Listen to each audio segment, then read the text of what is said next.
If you had invested $1 in Ford in 2010 and kept that stake all the way up until 2020, you'd be left with 50 cents and you would have lost 50% of your original investment.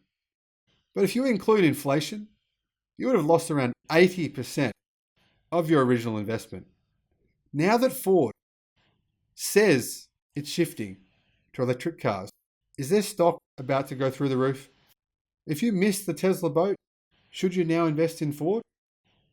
Hello, my friends. Welcome to the Electric Viking. My name is Sam Evans. Fantastic to have you here on the channel. Now, thank you for subscribing, for liking, and for supporting in general intelligence.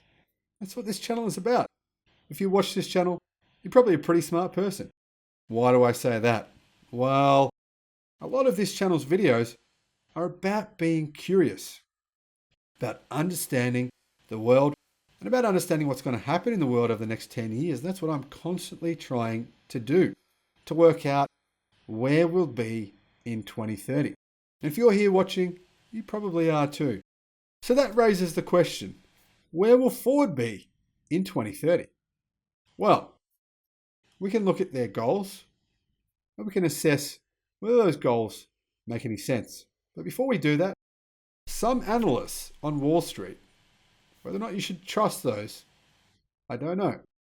But some analysts on Wall Street are saying right now that Ford stock is poised to shift into overdrive if a fresh call out from Credit Suisse is any indication. Now, before I tell you what that call out was, have a think about this. Tesla stock has gone through the roof, right? Fortunately for me, I'm invested in Tesla stock, so I've gained a fair bit of money over the last 6 months or the last year from these Tesla stock price rises, which have been kind of crazy, to be honest.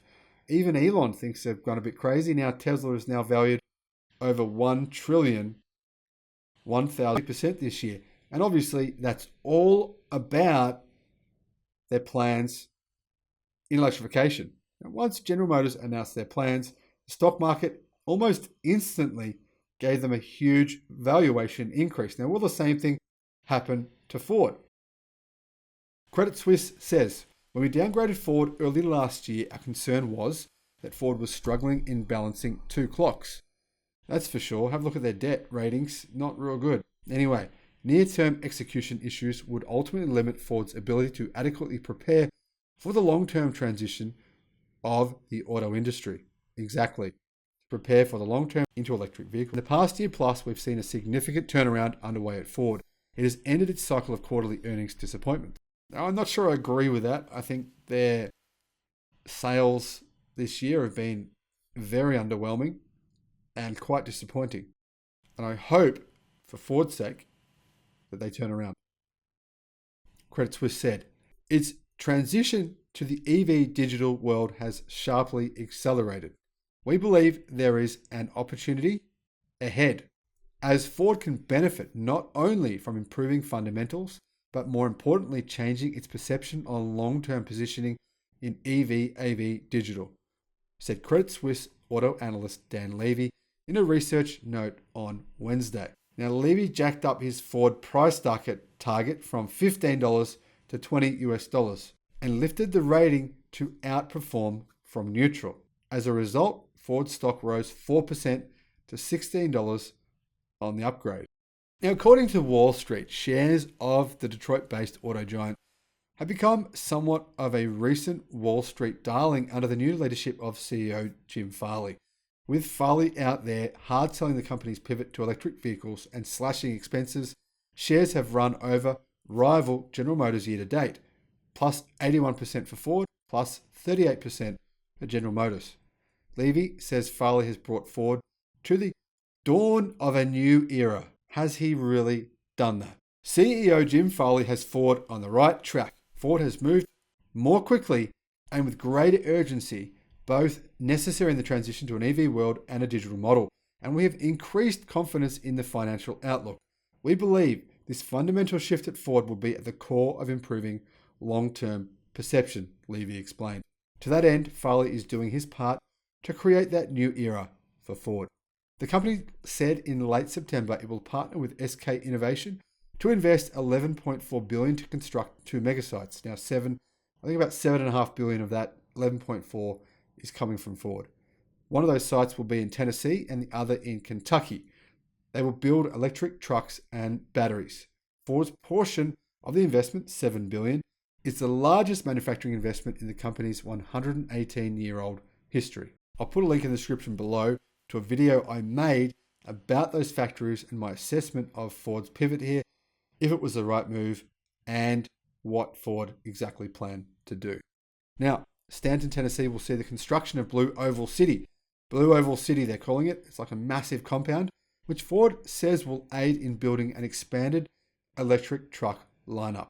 Currently, Ford has released the all-electric SUV called the Mach-E and soon will begin producing the all-electric F150 Lightning. The 3,600-acre campus, I mean, just think about this, 3,600 acres.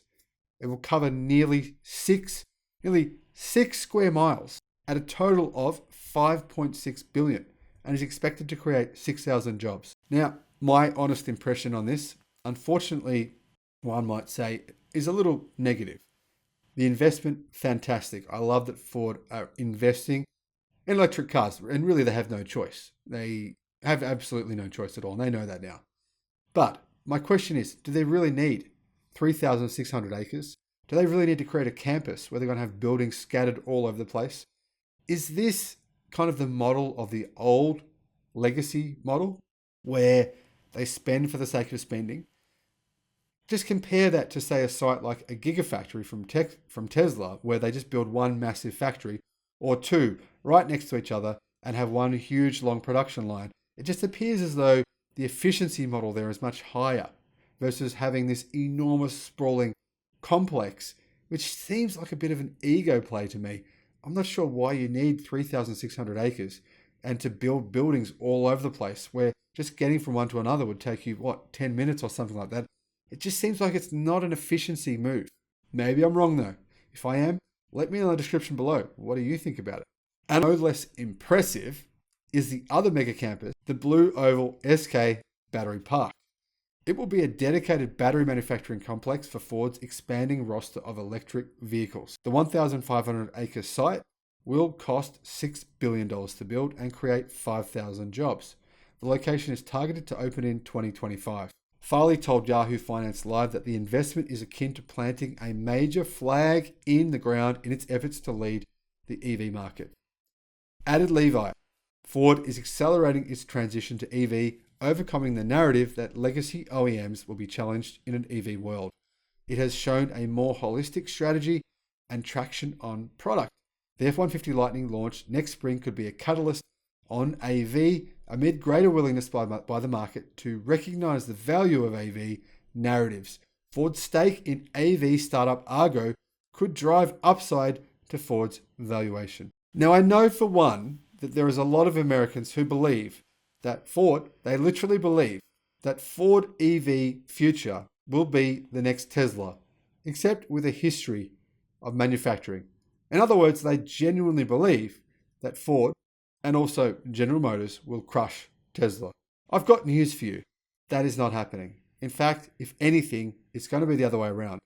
Don't get me wrong, I don't want Ford and General Motors to be crushed. I'd prefer if Ford and General Motors could crush some of the other competition. Hopefully, that happens. But at this point, we have to be realistic. We can only go off and base our opinions and judgments of Ford's actual plans, of General Motors' actual plans. What do they actually plan to do in 2030?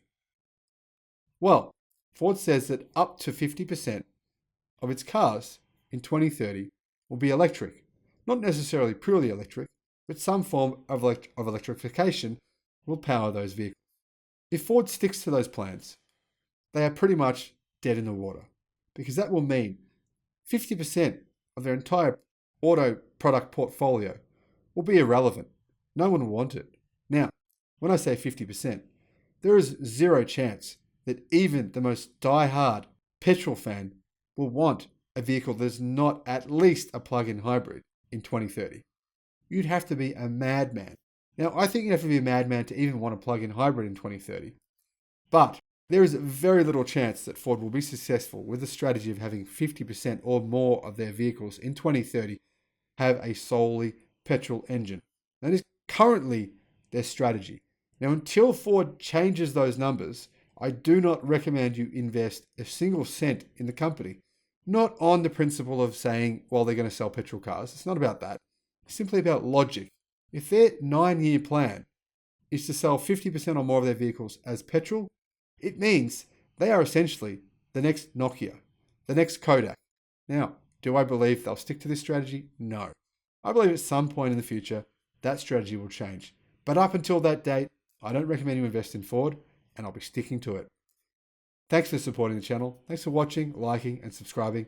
Let me know what you think about electric cars, about what Ford's doing with electric cars, about their 10-year strategy, about how you think Ford's going to go over the next 10 years. Do you think they could crush Tesla? Do you think they could go bankrupt? Do you think they'll succeed? Let me know what you think. I'll see you on the next one. Bye-bye.